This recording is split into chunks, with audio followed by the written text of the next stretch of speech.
함께 읽으신 본문의 말씀을 중심하여서 죽음 앞에서 후회 없는 삶, 죽음 앞에서 후회 없는 삶이라는 말씀의 제목으로 함께 은혜를 나누도록 하겠습니다. 우리 시대 최고의 지성으로 불렸던 이어령 교수가 생전에 남겼던 많은 글 가운데 죽음에 관하여 남긴 그 메시지가 보는 사람들로 하여 참 많은 생각을 하게 만들었는데요. 한 번은 한 청년이 이어령 교수에게 이런 질문을 던졌습니다. 죽음 앞에서 인간이 어떻게 당당해질 수 있습니까? 라는 질문이었습니다. 그 질문에 이어령 교수가 이렇게 대답을 했습니다. 죽음 앞에서 당당할 수 있다는 것은 죽음보다 더 강한 신념이 있다는 것이다. 죽음도 두렵지 않은 믿음, 즉 죽음 너머의 것을 볼 수 있는 믿음이 있기 때문이다.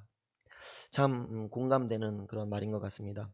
죽음이라는 것은 인간 사이에 있어서 가장 슬픈 것이고요, 또 가장 아픈 것이고 또 가장 두려운 것입니다. 따라서 이 죽음을 맞닥뜨리게 되고 또 죽음이 임박한 사람들은 그 죽음을 피하고 싶어 합니다. 그런데 때로는 그 죽음 앞에서 너무나도 당당하게 삶의 끝을 받아들이고 또 마무리하는 사람들이 있습니다. 그 힘은 어디에서 비롯된 것일까? 오늘 본문의 바울 사도의 모습을 통해서 죽음의 이 고통 또 그 두려움, 그것들을 뛰어넘게 하는 힘이 어디에서 시작되는가를 우리가 발견할 수 있게 됩니다. 먼저 우리 지난 시간까지 우리는 말세의 타락상, 그리고 이단들을 경계해야 될 것, 그리고 복음 전파의 절대 명령에 대해서 우리가 함께 말씀을 나눴는데요. 특별히 이 4장 전반부에서는 이 바울 사도가 디모데를 향하여서 세상 사람들이 바른 교훈에서 떠나고 또 허탄한 그런 이야기를 계속해서 쫓을지라도 그 가운데서도 우리는 모든 일에 근신하여서 깨어 있어서 때를 얻든지 못 얻든지 우리에게 주신 그 사명, 복음 전파의 그 사명, 그 직무를 끝까지 다하는데 우리가 힘을 쏟아야 한다라고 디모데에게 권면했던 그런 말씀을 우리가 함께 살폈습니다. 그런데 디모데를 향한 바울 사도의 이러한 권면이 참 더욱 더 대단하게 느껴지는 것은요, 지금 바울 사도가 처한 상황이 매우 좋지 못했기 때문입니다. 디모데에게 이러한 권면과 명령을 전할 만큼 여유롭지 못했고 아주 그런 좋지 못한 상황 가운데 놓여 있었습니다. 아시다시피 바울 사도는 지금 로마의 추운 지하 감옥에 갇혀 있었기 때문에 복음을 마음대로 전할 수 없었을 뿐더러 그의 육신은 계속해서 쇠약해져 가고 있었습니다. 그러므로 이제 자신이 처한 이러한 상황들을 직시하면서 무거운 짐을 이제 좀 내려놓고 또 잠시 이제 쉬어도 될 법한데요. 그럼에도 멈추지 않고 지금 디모데에게 편지를 써서 명하고 또 권면하고 있는 것처럼 그가 할 수 있는 모든 방법, 이 상황 가운데서도 할 수 있는 모든 방법을 다 써가면서 마지막까지도 주께서 주신 그 사명, 자신에게 맡겨진 그 직무를 다하기 위해서 최선을 다하고 있었던 것입니다. 그래서 사도행전의 가장 마지막 장 또 마지막 절에서 보면 바울 사도의 이러한 모습을 이렇게 표현하고 있는데요. 사도행전 28장 31절에 보니까 하나님의 나라를 전파하며 주 예수 그리스도에 관한 모든 것을 담대하게 거침없이 가르치더라. 담대하게 거침없이. 즉 때를 얻든지 못 얻든지, 그래서 어떤 상황 가운데 있든지 주를 위하여 그리고 복음을 위하여 담대하게 거침없이 살아가는 것, 그것이 바울 사도의 모습, 그리고 마지막까지의 바울 사도의 모습이었다라는 것입니다. 그리고 아마 이 모습은요, 이 땅을 살아가는 모든 성도들의 또 바람이자 또 고민이지 않을까 하는 생각을 하게 됩니다. 저에게도 사도 바울의 고백처럼 이러한 바람과 또 열망이 있습니다. 그래서 사실 저는 이 말씀을 묵상할 때마다 개인적으로 참 가슴이 먹먹해지는 것을 느끼는데요. 왜냐하면 저도 바울 사도처럼 이렇게 살고 싶은 마음이 너무나도 간절하기 때문에 가슴이 먹먹해지고요.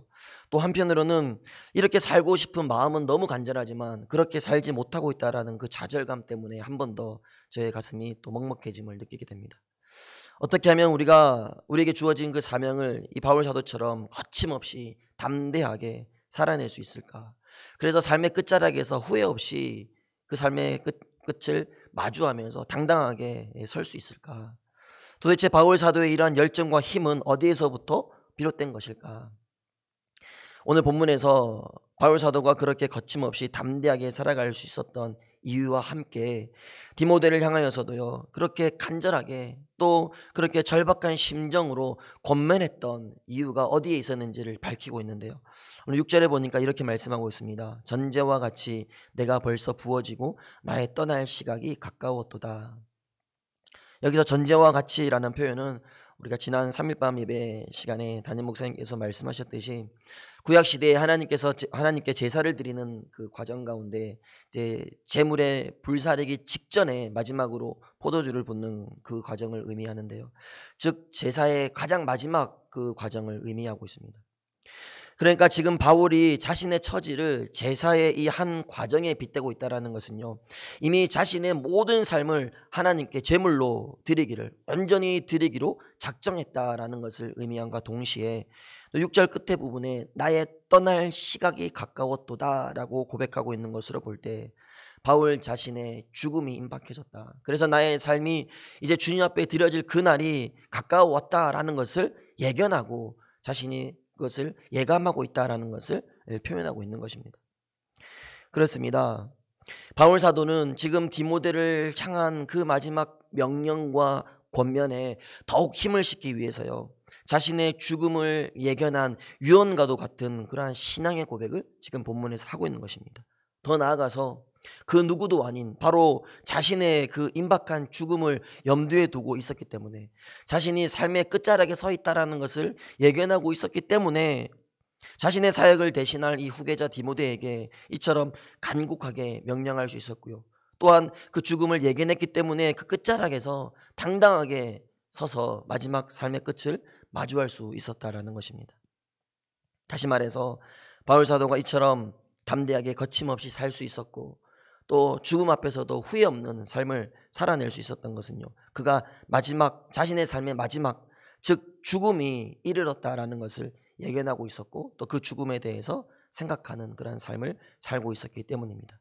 또한 죽음뿐 아니라 죽음 너머에 있을 또 다른 세계, 즉 죽음보다 더 큰 가치가 있다라는 것을 그가 확신하며 살고 있었기 때문입니다. 그래서 그 확신과 소망으로 가득 차 있었기 때문에 비록 자신의 죽음을 예견하고 있었던 이 상황 가운데서도요, 맡겨진 직무를 끝까지 완수하며 죽음 앞에서 후회 없는 삶을 살 수 있었던 것입니다.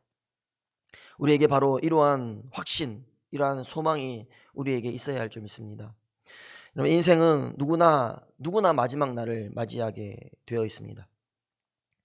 하필 여기서 또 가장 어린 것 같은 제가 이런 말씀드리기가 참 민망하지만, 그러나 이것은 누가 뭐래도 변하지 않는, 틀리지 않는 진리이기 때문에 소신 있게 또 전하고 또 우리가 시험에 들지 않고 받아들일 수 있습니다.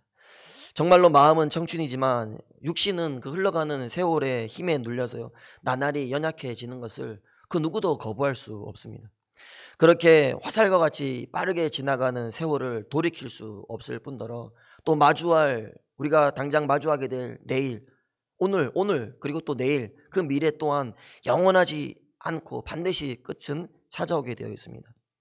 그리고 어쩌면 우리가 마주하게 될 그 삶의 마지막은 생각보다 더 빠르게 다가올 수도 있습니다.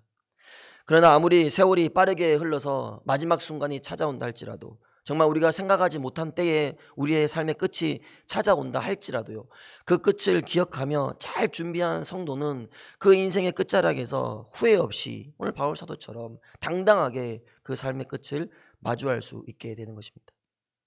바울 역시 자신의 마지막을 잘 준비했기 때문에 그 끝자락에서 후회 없이 최고로 아름다운 인생의 마지막을 마주할 수 있었던 것입니다. 그리고 그렇게 마주한 인생의 끝자락에서 그가 후회 없이 살아왔다라고 고백하며 남긴 그의 마지막 고백은요, 그야말로 그 끝을 향해 달려가는 수많은 성도에게 소망이 되는 놀라운 메시지로 남게 되었는데요. 그것이 오늘 본문 7절과 8절의 말씀입니다. 나는 선한 싸움을 싸우고 나의 달려갈 길을 마치고 믿음을 지켰으니 이제 후로는 나를 위하여 의의 면류관이 예비되었으므로 주곧 의로우신 재판장이 그날에 내게 주실 것이며 내게만 아니라 주의 나타나심을 사모하는 모든 자에게도니라. 개인적으로 저는 이 말씀을 읽을 때마다 참 가슴이 많이 이제 벅차오르는데요. 2016년에 어머니께서 소천하시기 전날 밤에 평소에도 항상 어머니께서 기도하셨던 그 강대상 아래에 누워 계시는 어머니의 모습을 보면서 제가 어머니 귓가에 대고 이 말씀을 제 버전으로 제가 의역해서 그렇게 읽어드렸던 기억이 있습니다. 그래서 이 말씀을 볼 때마다 저는 더욱더 감격스럽게 이 말씀이 다가오는데요. 어쨌든 여러분, 바울 사도가 그 확신이 있었기 때문에 그 어려움 가운데서도, 좋지 못한 상황 가운데서도, 또 죽음을 예견하고 있었던 그 순간에도 이처럼 멋진 고백으로 죽음 앞에서 당당하게 설 수 있었던 것입니다. 여러분, 지금 바울 사도의 이 고백은요, 죽음 너머에 있는 세계를 바라보지 못하고 또 그 소망 없이, 또 예수 그리스도의 믿음 없이 살아가는 자들에게서는 결코 나올 수 없는 고백입니다. 과거에 대한 어떤 후회도 없고요, 또 미래에 대한 어떤 두려움도 없습니다. 온통 소망과 확신으로 가득 차 있는 놀라운 고백이 우리 7절과 8절의 말씀인 것입니다. 바라기는 바울 사도의 이 고백이 우리의 고백이 될 수 있기를 간절히 소망합니다. 우리가 이 고백을 가지고 살아간다면 주어진 우리의 모든 삶들은, 남겨진 우리의 모든 삶을 정말 소망 가운데, 확신 가운데 우리가 살아갈 수 있게 되는 것입니다. 그렇다면 바울 사도가 죽음 앞에서도 이토록 확신에 찬 고백으로 당당하게 서서 삶의 끝자락을 마주할 수 있었던 비결은 무엇이었을까? 그것은 그가 지금껏 하나님 나라를 위하여서 후회 없이 삶을 살았다라고 스스로 생각하고 있었고, 또 고백할 수 그렇게 살아왔기 때문입니다.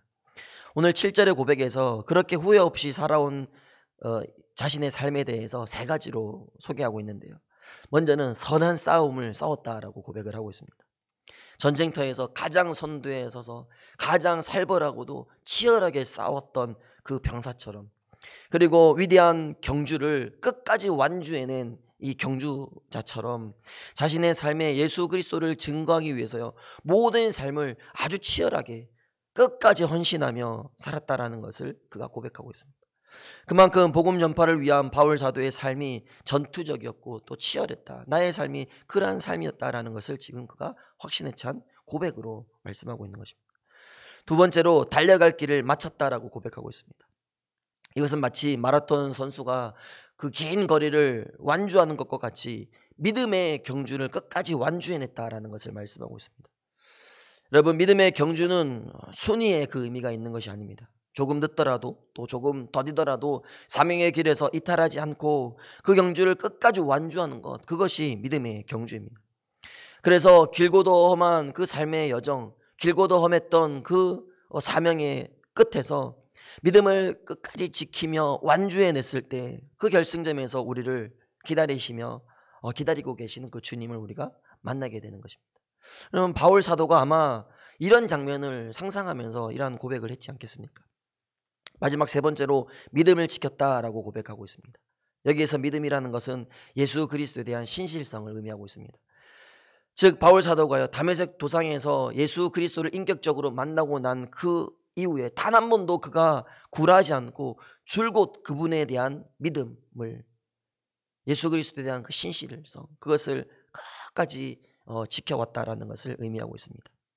특별히 지켰다라는 것은요, 운동 경기에서 운동선수가 규칙을 끝까지 지키는 것을 의미하기도 하고요, 또 충성된 이 군인이 그 상관에 대한 충성을 서약하면서 내가 그것을 지키겠다라는 것을 의미하기도 합니다. 즉 바울은 자신에 대한 주님의 신뢰, 그리고 주님에 대한 자신의 신뢰를 단 한 번도 어긴 적 없이 내가 철저히 지켜왔습니다라는 것을 고백하고 있는 것입니다. 바울 사도의 이 진실된 고백이 우리의 모두의 고백이 될 수 있기를 간절히 소망합니다. 끝으로 바울 사도는 이 과거로부터 지금에 이르기까지 자신에게 주어진 이 삶을 후회 없이 끝까지 믿음을 지키며 살아올 수 있었던 그 궁극적인 비결에 대해서 8절 하반절에 보니까 나를 위하여 의의 면류관이 예비되었으므로 라고 고백하고 있습니다. 여기서 이 면류관으로 번역된 단어는요, 일반적으로 올림픽 경기가 끝나고 난 뒤에 이제 우승자에게 주어지는 그 월계관을 의미하는데요, 그 월계관을 쓴 이 우승자가 마차를 타고 그 경기장을 이렇게 돌 때예요, 모든 관중들이 일어나서 환호하고 꽃을 뿌리면서 축하하고 있는, 여러분 그런 모습을 우리가 상상해 볼 수 있습니다. 이처럼 바울 사도는 이제 후로는 나에게 의의 면류관이 주어지게 될 것이다, 그래서 하나님 앞에 서는 그날 천군 천사들과 믿음의 선조들이 일어나서 자신을 맞이할 것이고 참 잘했다고 수고했다고 그 맞이할 그 날을 기대하며 그 소망을 가졌을 것이 분명합니다. 그리고 바울 사도는요, 그 기쁨이 자신에게뿐만 아니라 주님의 나타나심을 사모하는 모든 자에게도 그 기쁨이 있을 것이다라고 선언하고 있습니다. 그렇습니다. 바울 사도뿐 아니라 믿음을 지킨 모든 자에게는 영원한 의, 영원한 생명, 영원한 영광이 약속되어 있습니다. 우리가 그것을 기억하고 소망한다면 우리에게 주어진 하루의 삶을 우리가 거뜬히 이겨내며 살아갈 수 있지 않겠냐는 것입니다.